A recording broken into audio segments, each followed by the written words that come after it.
Você já ouviu falar de tripé macroeconômico? Eu vou explicar para você do que se trata já já. Você está assistindo o Planeta Economia com Reinaldo Caféu. Blue Sol, energia solar, Grupo Mátesis, Unimed Bauru, Plazútil, utilidades domésticas, News. As economias capitalistas operam, e inclusive as agências de avaliação de risco também levam em conta, com o chamado tripé macroeconômico. A macroeconomia é a economia global, quer dizer, a totalização, são os agregados econômicos, né? Olhar da floresta, né? Não das árvores individualmente. E quem avalia uma economia entende que ela tem que cumprir esse tripé. Trabalhar internamente com o sistema de metas de inflação, ter também uma prática de fixação do preço da moeda estrangeira de maneira flutuante, que a gente chama de câmbio flutuante, e trabalhar no ajuste fiscal, ou seja, controlar fortemente as contas públicas e o déficit público, ou seja, não ter déficit. Então vamos lá. Nesse tripé, o que nós temos? O Brasil pratica o sistema de metas de inflação.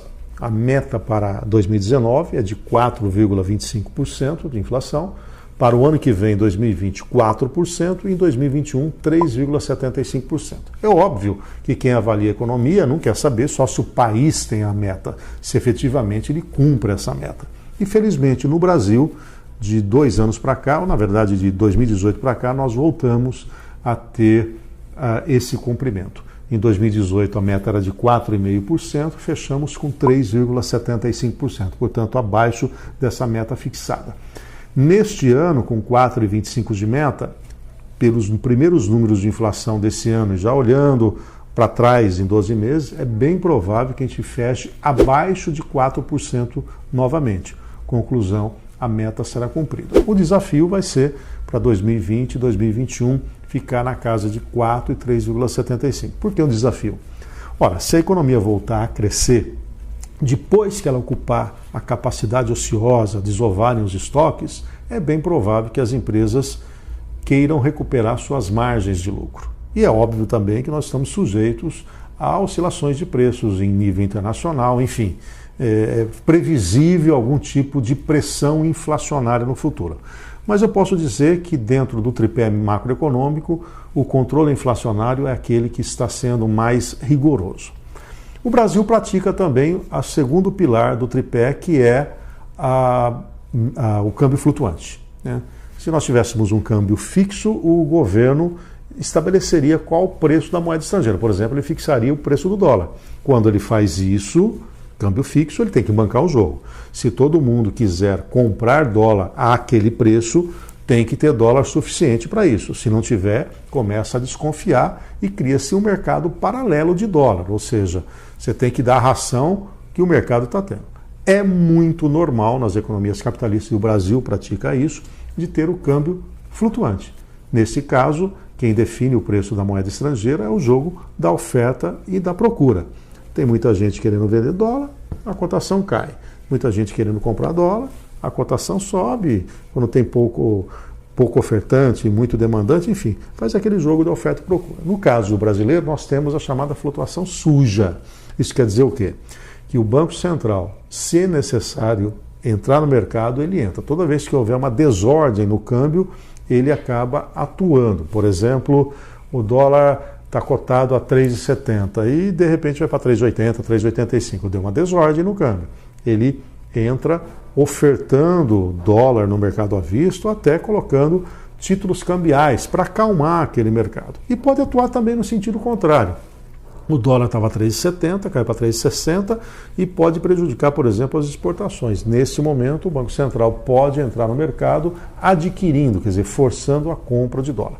Mas o normal é que o mercado fixe essa cotação de maneira livre. Fica evidente que quem banca o jogo de perda e ganho, quando não tem essa intervenção do Banco Central, é o próprio mercado. Então eu insisto, câmbio fixo, o governo tem que bancar o jogo. Flutuante é o mercado, praticamos o câmbio flutuante. Portanto, do tripé, metas de inflação e câmbio flutuante. E o ajuste fiscal? Esse é o grande desafio.